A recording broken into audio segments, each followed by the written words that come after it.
Deep in the heart of Betton, where ancient oaks once stood proud and tall, there's a peculiar patch of land that locals avoid after sunset. I know this story well, perhaps too well, because I was the one who discovered its dark history. It was during my sabbatical, while I was researching local land records in Betton's dusty old library. The kind of place where time seems to stand still, where yellowed pages crackle beneath your fingers, and where the past refuses to stay buried. I remember that day clearly. The autumn sun was setting, casting long shadows through the library's Victorian windows. I'd been poring over property documents from the 1800s when I found something odd, a series of land deeds with inconsistent signatures, all connected to a woman named Eleanor Blackwood. The more I dug, the more disturbing the pattern became. Eleanor had apparently orchestrated an elaborate scheme, manipulating dozens of local farmers into signing away their ancestral lands. But here's where it gets strange. The dates on some documents were impossible.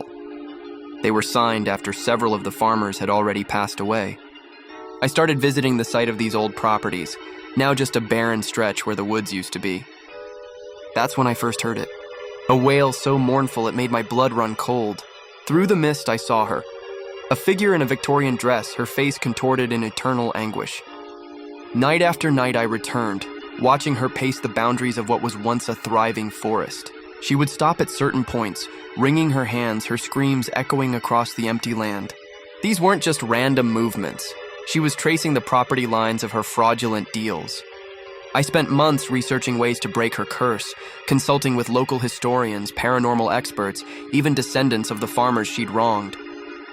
But every lead went nowhere.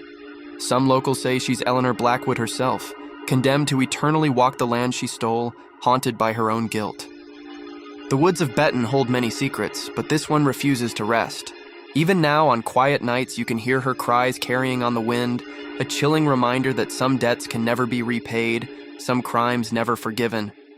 And despite all my research, despite uncovering the truth of her deception, I couldn't find a way to end her torment. Perhaps that's the cruelest part of this tale. Knowing the truth doesn't always set you free.